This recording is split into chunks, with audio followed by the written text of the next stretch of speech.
Hello and welcome everyone. This is my SN2 that is Short Notes Video 2.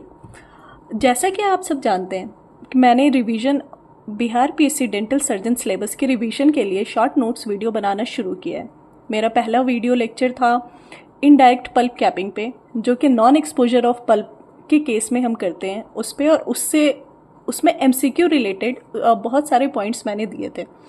हमारा आज का SN2 video है, वो है इन केस ऑफ पल्पल एक्सपोजर हम कौन कौन सी ट्रीटमेंट करते हैं। और हमारा ये मुद्दा नहीं है कि हम कौन कौन सी ट्रीटमेंट करते हैं, हमें ये देखना है कि उस पूरे टॉपिक से एग्जाम में क्या क्वेश्चन आ सकते हैं प्रोबेबल। ज़रूरी नहीं है कि मैं जो बोलूँ लाइन टू लाइन वो क्वेश्चन होगा। हो सकता है उन सारी चीज़ों से मिलाकर एक क्लिनिकल सिनेरियो बनाकर क्वेश्चन हमें दिया जाए। तो इन सब पॉइंट को अपने जहन में रखते हुए मैंने लेक्चर्स बनाए हैं इस बार डायरेक्ट पल्प कैपिंग पे, पल्पोटोमी पे एंड पल्पेक्टोमी पे। तो शुरू करते हैं हम लोग डायरेक्ट पल्प कैपिंग से। तो पल्पल एक्सपोजर कब हो सकता है? पल्पल एक्सपोजर आइदर होगा केरीज के कारण या फिर मैकेनिकल एक्सपोजर के कारण। तो हमारी कोई भी पल्प कैपिंग होगी ना, उसमें मैकेनिकल एक्सपोजर पे अगर हम लोग कर रहे हैं डायरेक्ट पल्प कैपिंग, पल्पोटोमी या पल्पेक्टोमी, तो उसकी प्रोग्नोसिस बहुत अच्छी होगी इन रिलेशन टू अगर हम केरियस एक्सपोजर में कर रहे हैं। ऐसा क्यों होगा? केरियस एक्सपोजर के कारण पल्प में इन्फ्लेमेशन होगा, नेक्रोसिस होगा, हमारी जो प्रोग्नोसिस होगी वो पुअर हो जाएगी। तो अगर क्वेश्चन आए कि मैकेनिकल एक्सपोजर में अगर हम पल्पोटोमी और कोई सा भी DPC वगैरह करें या केरियस एक्सपोजर में करें तो प्रोग्नोसिस किस में बेटर होगी? तो हमारी प्रोग्नोसिस मैकेनिकल एक्सपोजर के केस में बेटर होगी। तो शुरू करते हैं डायरेक्ट पल्प कैपिंग से। डायरेक्ट पल्प कैपिंग हम लोग कब करते हैं? डायरेक्ट पल्प कैपिंग हम लोग तब करेंगे जब जो हमारा एक्सपोजर है, मैकेनिकल एक्सपोजर, वो बिल्कुल पिन पॉइंट हो, 1 mm से भी कम हो या 1 mm तक हो। और ऐसा कब होगा? जब हम लोग केरीज एक्सकेवेट कर रहे होंगे, उस कंडीशन में हो सकता है गलती से पल्प एक्सपोज हो जाए। तो वहाँ पे हमें क्या करना होता है? तुरंत डायरेक्ट पल्प कैपिंग करना होता है और सिचुएशन हमारे कंट्रोल में आ जाती है। तो DPC डायरेक्ट पल्प कैपिंग हम कब कब करेंगे? डायरेक्ट पल्प कैपिंग हम तब करेंगे जब जहाँ पे एक्सपोजर हुआ है वो हेमरेज साइट ईजिली हम कंट्रोल कर पाए, तो एक्सपोजर बहुत छोटा हो और क्लीन एंड अनकंटामिनेटेड इन्वायरमेंट हो और एट्रॉमेटिक एक्सपोजर हो, डेंटिन ब्लशिंग नहीं हो रही हो। तो DPC का हमें कंडीशन मालूम है कि अब हम DPC कब करेंगे। अगर इससे कोई भी क्वेश्चन घुमा कर आ रहा है तो हमारे पास एक क्लियर कट सिचुएशन हमें पता है कि DPC कब कब हम लोग करेंगे, ये तो हमें पता है। अब DPC कब नहीं करेंगे? Direct pulp capping carious pulpal exposure के केस में हम लोग नहीं करेंगे। डायरेक्ट पल्प कैपिंग कब नहीं करेंगे? केरियस पल्पल एक्सपोजर के केस में। अब डायरेक्ट पल्प कैपिंग के ना कितने टेक्निक होते हैं? डायरेक्ट पल्प कैपिंग के 2 टेक्निक होते हैं। एक कैल्शियम हाइड्रोक्साइड से हम कर सकते हैं और सेकंड वन MTA से कर सकते हैं। जो हम हीमोस्टेसिस अचीव करेंगे वो कैसे करेंगे? 6% ऑफ सोडियम हाइपोक्लोराइड से। कितने से? 6% ऑफ सोडियम हाइपोक्लोराइड से हीमोस्टेसिस अचीव होगा। और कितने ड्यूरेशन के अंदर? 10 मिनट के अंदर। और ये तो हमें पता हो गया कि 2 टेक्निक से करेंगे, कैल्शियम हाइड्रोक्साइड और MTA के थ्रू। MTA में हमें यह ध्यान रखना है कि MTA से जब हम लोग DPC के लिए कर रहे हो तो 1.5 mm की MTA की थिकनेस ज़रूरी है हमें पुट करना एक्सपोजर साइट पे। एक्सपोजर साइट पे हमें कितना MTA पुट करना है? थिकनेस कितनी होनी चाहिए हमारे MTA की? 1.5 mm होनी चाहिए। ओके, इतना ज़रूरी है हमारे लिए। सेकंड चलते हैं हम लोग पल्पोटोमी में। पल्पोटोमी में क्या करते हैं हम लोग? पल्पोटोमी में जो एक्सपोज्ड कोरोनल वाइटल पल्प होते हैं, ठीक है, vital pulp, exposed coronal vital pulp, उसके पोर्शन को जो है हम लोग सर्जिकली रिमूव करते हैं। क्यों?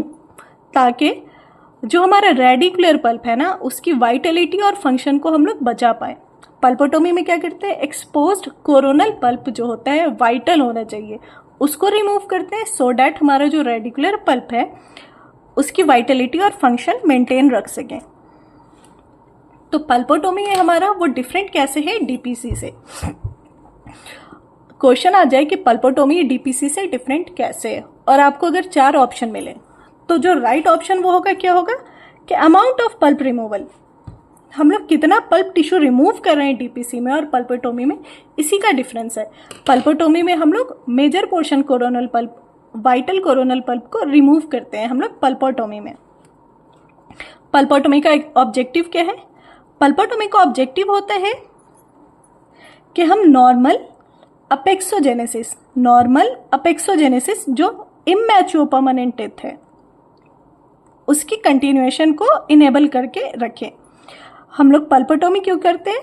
पल्पोटोमी करते हैं पहली चीज इमैच्योर परमानेंट टेथ उसकी अपेक्सोजेनेसिस को कंटिन्यू रखने के लिए। अनफॉर्म्ड जो रूट है हमारा इमैच्योर परमानेंट टेथ का, उसकी फॉर्मेशन कंप्लीट हो जाए या फिर उसका जो ओपन एपेक्स है वो ओपन ना रहे, इसके लिए करते हैं। What is the most commonly used dressing for pulpotomy? Most commonly used dressing for pulpotomy is calcium hydroxide or MTA. Most commonly used dressing for pulpotomy is calcium hydroxide or MTA. पल्पोटोमी हम लोग कब करेंगे? पल्पोटोमी करने की condition क्या है? Incomplete root formation हो। Incomplete root formation के केस में हम लोग पल्पोटोमी करते हैं। और कब? मैकेनिकल या केरियस एक्सपोजर जो भी हो, मैकेनिकल या केरियस एक्सपोजर जो भी हो उसमें पल्पोटोमी करेंगे हम। तो हमें दूसरा एक डिफरेंस मिल गया डायरेक्ट पल्प कैपिंग और पल्पोटोमी में। डायरेक्ट पल्प कैपिंग हम लोग केरियस एक्सपोजर में नहीं करेंगे। पल्पोटोमी हम लोग कब करेंगे? आइदर केरियस एक्सपोजर हो या मैकेनिकल एक्सपोजर हो, पहला। दूसरा, मेजर वाइटल पल्प का चंक हम निकालते हैं उसमें। इनकम्प्लीट रूट फॉर्मेशन के टाइम में पल्पोटोमी होगा। दूसरा कंडीशन क्या है? अगर ट्रॉमेटिक एक्सपोजर हो, वो लंबे ड्यूरेशन का हो, लंबे समय का हो, 10 मिनट से ज़्यादा का हो, तो हम लोग पल्पोटोमी करते हैं। और ऐसा कंडीशन कब आएगा? कोई बच्चा खेल रहा हो, उसको स्पोर्ट्स इंजरी हो जाए या एक्सीडेंटल इंजरी हो जाए और उसको चोट लग जाए, उसका कोरोनल पोर्शन फ्रैक्चर हो जाए, उस केस में, ठीक है। तो पल्पोटोमी हम लोग कब करते हैं? इनकम्प्लीट रूट फॉर्मेशन के केस में करेंगे हम लोग। ट्रॉमेटिक एक्सपोजर जो हो वो लंबे ड्यूरेशन का हो, 10 मिनट से ज़्यादा का हो, तब पल्पोटोमी करेंगे हम लोग। क्यों करेंगे पल्पोटोमी हम लोग? पल्पोटोमी क्यों ज़रूरी है? वही, for the completion of the process of apexogenesis, physiological maturation of root enable कराएंगे हम लोग। फिजियोलॉजिकल मैचुरेशन ऑफ जो रूट होगा पल्पोटोमी से वो परमिसेबल हो जाएगा। क्या कंडीशन होगा? अगर सर एपाइकल 3 और 4 mm पल्प टिश्यू भी वाइटल है ना, रूट एपेक्स की डेवलपमेंट कंप्लीट हो जाएगी। पल्पोटोमी में अगर अपाइकल 3 to 4 mm में भी हमारा वाइटल पल्प टिश्यू है ना, अपाइकल 3 to 4 mm में भी अगर वाइटल पल्प टिश्यू है तो रूट एपेक्स का फॉर्मेशन और डेवलपमेंट जो है वो कंप्लीट हो जाएगा। तो पल्पोटोमी एक शॉर्ट में हम देखें तो उसमें major chunk of coronal portion remove करते हैं हम लोग, जो कि वाइटल होता है। 10 मिनट से ज़्यादा का पल्पल एक्सपोजर अगर हो रहा हो तो हमें पल्पोटोमी करना है। कब करना है? Incomplete permanent tooth, immature permanent tooth जिसका रूट फॉर्मेशन नहीं हो पाया है अभी तक, उस केस में करेंगे। Classification of pulpotomy. अब पल्पोटोमी जो है ना वो 2 टाइप का होता है। आइदर पार्शियल पल्पोटोमी, उसको हम लोग बोलते हैं सीवेक पल्पोटोमी। तो सीवेक्स पल्पोटोमी क्या है? सीवेक्स pulpotomy is partial pulpotomy and complete pulpotomy is cervical pulpotomy. Okay, pulpotomy में हम लोग कौन कौन से मेडिकामेंट यूज करते हैं? तो types of medicament employed in pulpotomy is calcium hydroxide, MTA pulpotomy और फॉर्मोक्रिसोल पल्पोटोमी। तो जो हम मेडिकामेंट्स यूज कर रहे हैं ना, उसके बेसिस पे भी 3 टाइप के पल्पोटोमी हो सकती है। पहली कैल्शियम हाइड्रोक्साइड पल्पोटोमी, दूसरा एमटीए पल्पोटोमी और तीसरा फॉर्मोक्रिसोल पल्पोटोमी। नाउ कमिंग टू पार्शियल और सीवेक्स पल्पोटोमी। पार्शियल पल्पोटोमी का दूसरा नाम क्या है? सीवेक्स पल्पोटोमी। पार्शियल और सीवेक्स पल्पोटोमी में क्या करते हैं? Portion of the coronal pulp is removed और removal of tissue until normal tissue is reached. हम लोग क्या करते हैं, कोरोनल पोर्शन पल्प का ना बहुत छोटा सा पोर्शन रिमूव करते हैं जब तक हम लोग नॉर्मल टिश्यू तक ना पहुंच जाएं। जब तक हम लोग नॉर्मल टिश्यू तक ना पहुंच जाए तब तक कोरोनल पल्प के टिश्यू को रिमूव करते हैं, ठीक है। और सीवेक्स पल्पोटोमी कब हो सकता है? Within 15 to 18 hours of exposure, within 15 to 18 hours of exposure, that is pin point exposure. Pin point exposure और 15 से 18 आवर्स के ड्यूरेशन के अंदर का एक्सपोजर हो, अगर क्राउन फ्रैक्चर हो गया और टीथ का, इन सब में हम लोग पल्पोटोमी करेंगे। या फिर केरियस एक्सपोजर हो एसिम्प्टोमेटिक परमानेंट टूथ का विद ओपन एपेक्स।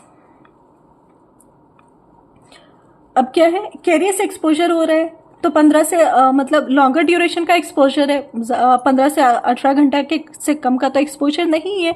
एक तो पहला हो गया कि हमारा लॉन्गर ड्यूरेशन का एक्सपोजर होना चाहिए, दूसरा एपेक्स ओपन होना चाहिए। रूट का एपेक्स ओपन होगा तो हम लोग करेंगे पार्शियल या सीवेक्स pulpotomy. Carious exposure of asymptomatic permanent teeth with open apex. Pulpotomy का कंडीशन क्या है? पल्पोटोमी में ओपनिंग जो है वो बहुत छोटा होना चाहिए, 0.5 to 1 mm होनी चाहिए ओपनिंग। ड्यूरेशन जो है between treatment and exposure up to 48 hours and haemorrhage जो है वो 10 मिनट के अंदर कंट्रोल हो जाना चाहिए।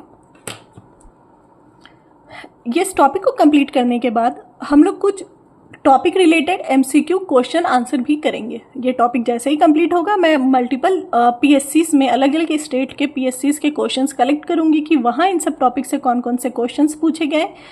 फिर उसके साथ हम लोग एक क्वेश्चन आंसर का सेगमेंट रखेंगे इस वीडियो लेक्चर के बाद, और उसमें मैं पहले क्वेश्चन दूंगी और फिर मैं उसको आंसर करके आपको आंसर को भी इलेबोरेट करूंगी कि ये ऑप्शन क्यों होगा।